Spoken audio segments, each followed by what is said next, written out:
Transformer chapter का जो हम लोग मैराथन पीडीएफ 500 क्वेश्चन का पढ़ रहे हैं, उसमें हमारा अगला क्वेश्चन है कि ट्रांसफार्मर की द्वितीय कुंडली में यदि वाइंडिंग के लपेटों की संख्या में वृद्धि किया जाए तो क्या होगा। कह रहा है कि ट्रांसफार्मर की द्वितीयक यानी कि सेकेंडरी कुंडली मतलब वाइंडिंग में यदि वाइंडिंग के लपेटों की संख्या में वृद्धि किया जाए तो क्या होगा।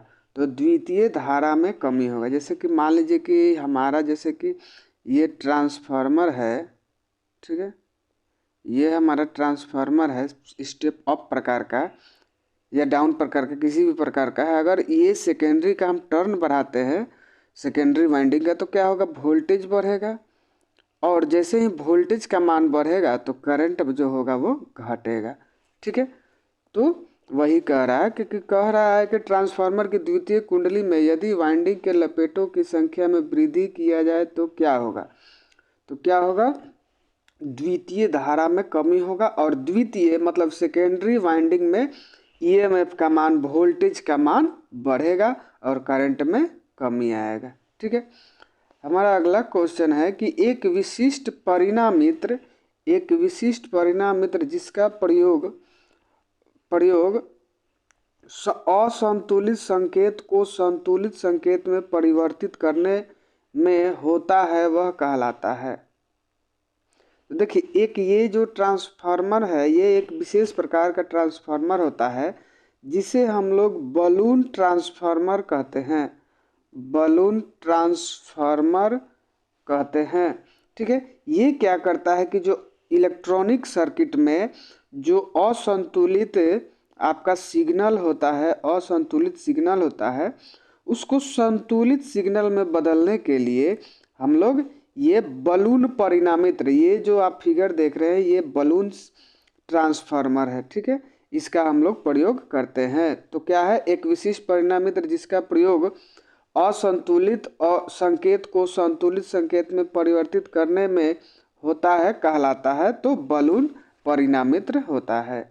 ठीक है, अगला क्वेश्चन है कि ट्रांसफार्मर में भंवर धारा हानियां निम्नलिखित द्वारा घटाई जा सकती है। तो देखिए, जो ट्रांसफार्मर का कोर होता है उसमें ही एडी करंट आपका उत्पन्न होता है। एडी करंट जिसे हम लोग क्या कहते हैं, भंवर धारा कहते हैं। ठीक है, भंवर धारा यानी कि एडी करंट। तो जब एडी करंट का मान अगर आपको घटाना है तो जो हमारा ये कोर है वाइंडिंग का, जो ये सिलिकॉन स्टील का कोल्ड ग्रेन ओरिएंटेड जो कोर होता है, इसको आप जितना पतला पतला कोर लगाइएगा, जितना पतला पतला ये कोर रहेगा उतना ही आपका एडी करंट भंवर धारा का मान कम रहेगा, मतलब घटेगा। तो भंवर धारा यानी कि एडी करंट का मान अगर आपको घटाना है तो पटलनों की मोटाई जो होता है वो घटाकर, पटलन का मतलब हो गया ये जो कोर है, इसका कोर का मोटाई जो है हम घटाकर भंवर धारा हानि को कम कर सकते हैं। ठीक है, याद रखिएगा। अगला क्वेश्चन है कि स्टेप अप ट्रांसफार्मर में होता है। स्टेप अप ट्रांसफार्मर में होता है, तो स्टेप अप जो ट्रांसफार्मर होता है, सबसे पहले ये जानना है कि उसका जो होता है स्टेप अप कहने का मतलब हो कि ये वोल्टेज का मान क्या करेगा, बढ़ाएगा।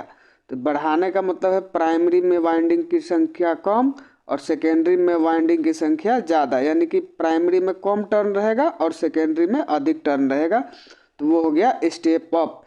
मतलब वाइंडिंग की टर्न संख्या ज़्यादा है तो इधर वोल्टेज का मान भी ज़्यादा रहेगा। सेकेंडरी में वोल्टेज का मान कम है, अधिक है, तो स्टेप अप ट्रांसफार्मर हो गया। अगर वही उल्टा रहता, जैसे कि प्राइमरी में ज़्यादा और सेकेंडरी में आपका कम हो जाए, तो वो कौन सा ट्रांसफार्मर, स्टेप डाउन प्रकार का हो जाएगा। ठीक है, वही कह रहा है कि स्टेप अप ट्रांसफार्मर में होता है। तो कह रहा है कि प्राइमरी में करंट की अपेक्षा सेकेंडरी में करंट सदैव अधिक होता है, तो नहीं होता है।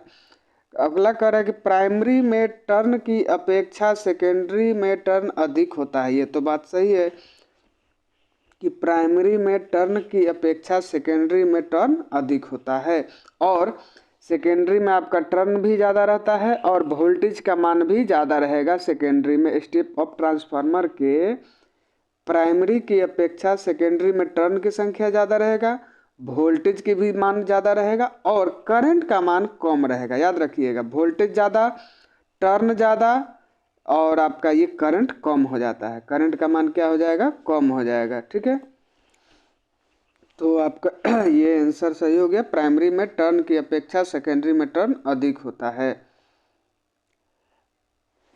ये का ऑप्शन कह रहा है कि प्राइमरी में पावर की अपेक्षा सेकेंडरी में पावर कम होती है। ये गलत है। क्यों? क्योंकि देखिए, ट्रांसफार्मर जो है वोल्टेज को कम या अधिक, करंट को कम या अधिक कर सकता है। वोल्टेज बढ़ेगा, करंट कम होगा, करंट ये वोल्टेज कम होगा, करंट का मान बढ़ जाता है, मगर पावर हमेशा सेम रहता है। ट्रांसफार्मर क्या करता है? पावर को नहीं बदलता है। याद रखिएगा। अब कह रहा है कि ट्रांसफार्मर में तेल का क्या कार्य होता है? ये हटाइए।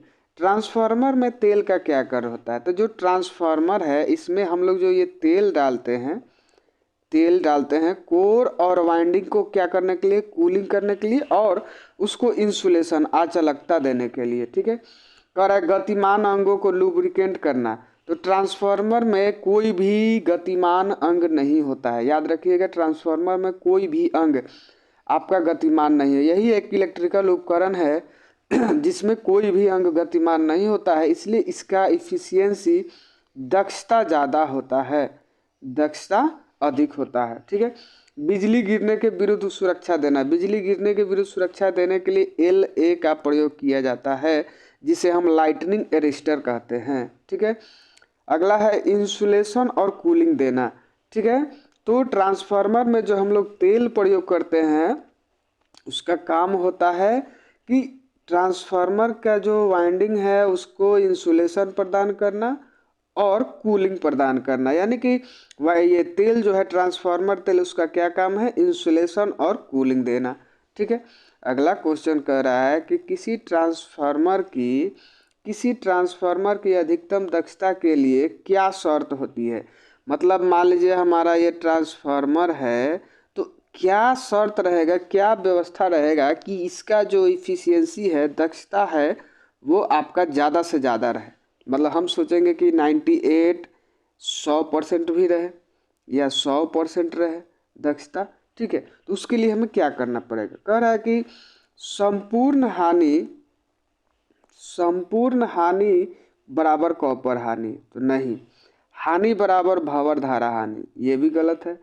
कोर हानि बराबर लौह हानि, ये भी गलत है। देखिए, ट्रांसफार्मर का दक्षता सबसे अधिक कब होगा? जब कॉपर हानि और लौह हानि का मान बराबर होगा।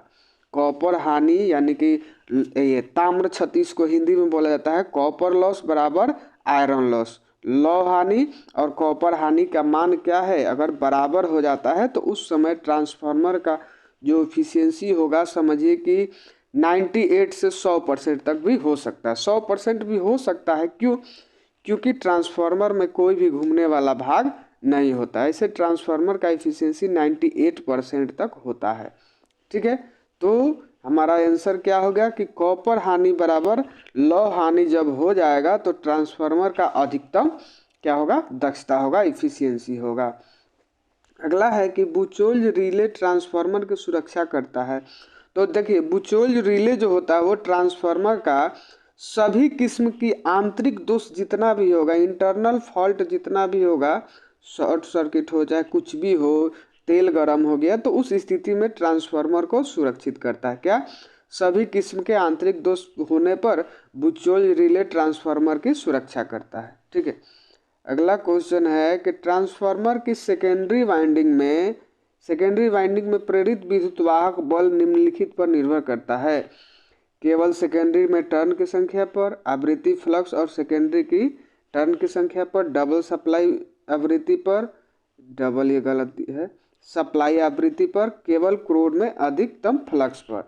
तो देखिए, हम लोग जब ट्रांसफार्मर का न्यूमेरिकल पढ़े थे उस समय सूत्र था 4.44 गुने 4.44 F इंटू फाई आई इंटू एन था। ठीक है, तो F का मतलब फ्रीक्वेंसी, फाई का मतलब चुंबकीय फ्लक्स, एन का मतलब सेकेंडरी वाइंडिंग के टर्न की संख्या या प्राइमरी वाइंडिंग के टर्न की संख्या। तो इस सूत्र के अनुसार कह रहा है कि जो सेकेंडरी में ईएमएफ उत्पन्न होगा सेकेंडरी वाइंडिंग में, वो आवृत्ति यानी कि फ्रीक्वेंसी, तो ये आवृत्ति, फ्लक्स और सेकेंडरी वाइंडिंग में टर्न की संख्या, तीनों पर हमारा क्या है, सेकेंडरी या प्राइमरी जो भी वाइंडिंग है उसमें ईएमएफ उत्पन्न होता है उसका मान निर्भर करता है। तो हमारा ऑप्शन नंबर 20 सही होगा कि वो प्राइमरी हो या सेकेंडरी हो। अगर प्राइमरी है तो प्राइमरी वाइंडिंग में टर्न की संख्या, सेकेंडरी है तो सेकेंडरी वाइंडिंग में टर्न की संख्या, आवृत्ति, फ्लक्स और प्राइमरी या सेकेंडरी वाइंडिंग में टर्न की संख्या पर ये वाइंडिंग में उत्पन्न ईएमएफ का मान निर्भर करता है। तो हमारा ऑप्शन नंबर 20 सही होगा। क्वेश्चन है कि करंट ट्रांसफार्मर का प्रयोग किस माप यंत्र के साथ किया जाता है। देखिए अधिकतम जो है करंट, ये जो करंट ट्रांसफार्मर होता है उसका प्रयोग हम लोग क्या करते हैं, एम्पियर मीटर यानी कि करंट मापने के लिए किया जाता है। वोल्टेज जहाँ मापना होता है वहाँ पर पोटेंशियल ट्रांसफार्मर का प्रयोग किया जाता है, ठीक है, जिसे हम लोग पीटी कहते हैं, पीटी कहते हैं, ठीक है। तो आप याद रखिएगा कि करंट ट्रांसफार्मर का प्रयोग जो होता है वो करंट मापने के लिए किया जाता है, एम्पियर मीटर के साथ किया जाता है। ट्रांसफार्मर कोर पटलन निम्न को घटाने के लिए किया जाता है। तो भंवर धारा हानि बता चुके हैं। भंवर धारा यानी कि एडी करंट लॉस को कम करने के लिए हम क्या करते हैं, ट्रांसफार्मर के पटलन यानी कि कोर की मोटाई को कम किया जाता है, ठीक है। अगला क्वेश्चन कह रहा है कि 100 वाट 200 वोल्ट का एक बल्ब 220 वोल्ट 20 केवीए ट्रांसफार्मर की प्राइमरी के साथ श्रेणी में लगा है। ट्रांसफार्मर की सेकेंडरी जब विपरीत परिपथ का मतलब हो गया वे ओपन सर्किट, जैसे कि मान लीजिए कि ये हमारा ट्रांसफार्मर है, इसका ये सेकेंडरी वाइंडिंग ये ओपन है और इस स्थिति में हम यहाँ पर एक सीरीज में बल्ब लगाते हैं तो क्या होगा। तो देखिए बल्ब अगर लगाते हैं यहाँ पर ओपन है, सीरीज सर्किट में अगर है, ये सीरीज में जुड़ा हुआ है और ये ओपन है तो यहाँ से कम करंट का प्रवाह होगा। यही अगर यहाँ पर शॉर्ट सर्किट कर दिया जाए या लोड जोड़ दिए तो यहाँ से करंट का मान ज़्यादा प्रवाहित होने लगेगा। तो इस स्थिति में क्या होगा कि जो हमारा बल्ब है वो सामान्य चमक से कम ग्लो करेगा, यानी कि जिसका बल्ब जितना बल्ब का कैपेसिटी है उससे वो कम आपका चमकेगा। अगला क्वेश्चन है, एक ट्रांसफार्मर में पूर्ण हानि 1000 वाट है तो आधे भार पर हानि होगा। तो देखिए ट्रांसफार्मर में लॉस निकालने के लिए होता है I² इंटू आर, क्या है I² इंटू आर। तो जैसे ही ये करंट का मान कम अगर होता है, आधा होता है, यहाँ पर लोड का मान अगर कम हो जा रहा है, आधा हो रहा है, तो ये चौगुना आपका ये क्या हो जाएगा, ये लॉस कम हो जाएगा। तो इसका मतलब हुआ कि अगर 1000 वाट फुल है, 500 वाट अगर मान लीजिए कि आधा वाट है, तो हानि जो है वो 250 वाट होता है। कहने का मतलब है कि फुल लोड पर 1000 वाट लॉस है, तो अगर आधा वाट होता है तो इसका ये जो लॉस था चौगुना कम होगा, यानी कि 250 वाट आपका कम हो जाएगा, ठीक है। अब अगला कह रहा है कि एक ट्रांसफार्मर में ताम्र क्षति का मान किस परीक्षण द्वारा ज्ञात किया जा सकता है। तो ये इसके पहले वाला वीडियो में हम बता चुके हैं, लघु परिपथ परीक्षण, शॉर्ट सर्किट टेस्ट, ठीक है। अगला है क्वेश्चन कि ट्रांसफार्मर में टैप चेंजर का क्या तात्पर्य है। देखिए ट्रांसफार्मर जो होता है ना उसमें एक टैप चेंजर, जैसे कि आपका मान लीजिए कि ये वाइंडिंग है तो वाइंडिंग से ये अलग अलग क्या करता है, टैपिंग निकाल दिया जाता है। फिर एक टैपिंग स्विच होता है, ठीक है, एक टैपिंग स्विच होता है जिसमें ये सभी टर्मिनल जोड़ दिया जाता है, ठीक है। और आवश्यकता अनुसार हम क्या करते हैं कि वाइंडिंग के टर्न के संख्या का मान घटाकर बढ़ाकर जो आउटपुट वोल्टेज होता है, आउटपुट वोल्टेज है उसका मान हम लोग घटा या बढ़ा सकते हैं, ठीक है। तो वही यहाँ पर कह रहा है कि ट्रांसफार्मर में टैपिंग स्विच का, टैप चेंजर का क्या काम है। तो ये जो होता है वोल्टता अनुपात को भार के अनुसार नियंत्रित करना, ठीक है। जैसे वोल्टेज अगर कम हो रहा है, भार बढ़ रहा है, लोड बढ़ रहा है, तो टैप चेंजर के अनुसार हम क्या करते हैं, वोल्टेज का मान बढ़ा देते हैं। ट्रांसफार्मर में ये होता है, ठीक है। अगला क्वेश्चन कह रहा है कि एक ट्रांसफार्मर किस सिद्धांत पर कार्य करता है। तो ये सभी जानते हैं, अन्योन्य प्रेरण यानी कि म्यूचुअल इंडक्शन के सिद्धांत पर कार्य करता है हमारा ट्रांसफार्मर। अब देखिए वही ये जो स्व प्रेरण दे रहा है, ये ऑटो ट्रांसफार्मर अगर आपसे पूछता है, ऑटो ट्रांसफार्मर के बारे में पूछा जाए तो वो स्व प्रेरण के सिद्धांत पर काम करता है। याद रखिएगा, ऑटो ट्रांसफार्मर जो होता है वो स्व प्रेरण के सिद्धांत पर काम करता है। देखिए म्यूचुअल का मतलब हुआ कि जो दूसरे के फ्लक्स से अपना ईएमएफ उत्पन्न कर रहा है, ये प्राइमरी के चुंबकीय फ्लक्स से सेकेंडरी में उत्पन्न हुआ तो ये क्या हो गया आपका म्यूचुअल इंडक्शन। वही जब ऑटो ट्रांसफार्मर की बात आती है, ऑटो ट्रांसफार्मर की बात आती है तो इसमें सेम टू सेम आपका ये खुद का जो चुंबकीय फ्लक्स होता है उसी से खुद में ईएमएफ उत्पन्न करता है, तो ये सेल्फ इंडक्शन हो जाता है। क्या हो जाता है? Self induction. इसलिए जो आपका ऑटो ट्रांसफार्मर होता है वो स्व प्रेरण यानी कि सेल्फ इंडक्शन के सिद्धांत पर काम करता है। ठीक है, अगला क्वेश्चन है कि एक स्टेप अप ट्रांसफार्मर के अगला क्वेश्चन कह रहा है कि एक स्टेप अप ट्रांसफार्मर के सेकेंडरी वाइंडिंग के संदर्भ में कौन सा कथन सही है। तो देखिए जो सेकेंडरी वाइंडिंग के कह रहा है कि वोल्टेज बढ़ती है, धारा कम होती है, केवीए स्थिर रहता है। यही ऑप्शन सही है कि एक जो ट्रांसफार्मर का ये मान लीजिए कि हमारा प्राइमरी हो गया और ये सेकेंडरी टर्न हो गया, तो वही कह रहा है कि वोल्टेज बढ़ेगा। ठीक है, सेकेंडरी में वोल्टेज बढ़ेगा, स्टेप अप ट्रांसफार्मर है तो धारा कम होगा। वोल्टेज बढ़ेगा तो धारा का मान यानी कि करंट का मान आपका क्या होगा? कम होता है। और केवीए देखिए ये स्टेप अप हो चाहे डाउन हो, आपका पावर जो है केवीए जो है, केवीए हमेशा स्थिर रहेगा। केवीए कभी भी नहीं बदलता है, यानी कि पावर को ट्रांसफार्मर नहीं चेंज करता है। याद रखिएगा, ऑप्शन नंबर ए सही होगा। अगला क्वेश्चन कह रहा है कि एक स्वपरिणामित्र का प्रमुख उपयोग क्या है। स्वपरिणामित्र का मतलब हो जाता है ऑटो ट्रांसफार्मर। ऑटो ट्रांसफार्मर जो है उसका मुख्य ये जो प्रमुख कार्य होता है परिवर्तनशील ट्रांसफार्मर जैसा। परिवर्तनशील का मतलब होता है वेरिएबल वोल्टेज देने वाला। वेरिएबल वोल्टेज देने वाला आपका क्या होगा कि जो वेरिएबल वोल्टेज दे रहा है, ठीक है, वो आपका क्या हो जाता है?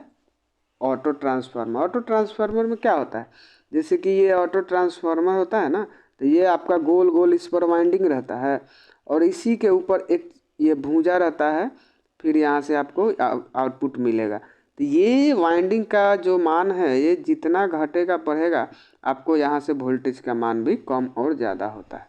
तो अगर आपको परिवर्तनशील आपको वोल्टेज चाहिए तो आप ऑटो ट्रांसफार्मर का प्रयोग कर सकते हैं। तो हमारा ऑप्शन नंबर ये सी सही होगा।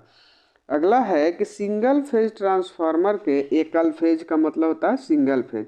एकल फेज ट्रांसफार्मर के द्वितीयक का कुंडलन करते समय निम्न में से क्या किस पर विचार किया जाता है। तो देखिए प्राइमरी या सेकेंडरी कोई भी वाइंडिंग किया जाता है तो फेरा अनुपात यानी कि दोनों वाइंडिंग का जो ये अनुपात होता है उसको देखा जाता है कि मतलब वोल्टेज कितना अनुपात हो गया, फिर फेरा का मतलब हो गया वाइंडिंग अनुपात। तो यही देखा जाता है, सेकेंडरी करना है चाहे प्राइमरी करना है। ठीक है, कह रहा है कि ट्रांसफार्मर में ब्रीदर का कार्य है, तो ट्रांसफार्मर में ब्रीदर का कार्य है आर्द्रता सोखना। ट्रांसफार्मर में जो ब्रीदर होता है उसमें सिलिका जेल भरा हुआ रहता है जो समान अवस्था में नीला रहता है, और जब वो नमी सोख लेगा तो उसका कलर क्या हो जाता है? गुलाबी हो जाता है। तो आपका ये जो ब्रीदर है इसका क्या काम है? आर्द्रता को सोखना। आर्द्रता को सोखना ये सिलिका जेल प्रयोग किया जाता है। तो कह रहे कि दो ट्रांसफार्मर जब समानांतर में प्रचालित होते हैं तो वह आपस में भार किस आधार पर लेते हैं, बांट लेता है। जैसे कि मान लीजिए कि आपके पास 10 केवीए का लोड है और आपके पास 5-5 का दो ट्रांसफार्मर है, तो ये दोनों को क्या किया जाता है कि पैरेलल में जोड़ा जाता है। जब पैरेलल में आप जोड़िएगा किसी भी उपकरण को तो लोड का मान बढ़ जाता है। तो ये जो बांटता है अपना लोड, इसको कहा जाता है केवीए समनिर्धारण। दो ट्रांसफार्मर जब समानांतर में प्रचालित होते हैं तो आपस में भार किस आधार पर लेते हैं? तो केवीए समनिर्धारण पर। ठीक है, अगला क्वेश्चन है कि ट्रांसफार्मर में प्राइमरी और सेकेंडरी के बीच इंसुलेशन प्रतिरोध। तो देखिए मान लीजिए कि हमारा ये प्राइमरी वाइंडिंग है, कोर है, और ये जो सेकेंडरी वाइंडिंग है, तो दोनों के बीच में इंसुलेशन यानी कि अचालकता कितना रहेगा, अचालक जो है वो कितना रहेगा। तो अचालक का मान जो होता है वो अनंत रहता है। ठीक है, याद रखिएगा ट्रांसफार्मर के प्राइमरी और सेकेंडरी वाइंडिंग के बीच में अनंत आपका अचालकता यानी कि इंसुलेशन रहता है। थैंक यू दोस्तों, वीडियो को पूरा देखिएगा और कैसा वीडियो लगे हमको कमेंट करिएगा और चैनल को सब्सक्राइब करिएगा। थैंक यू दोस्तों।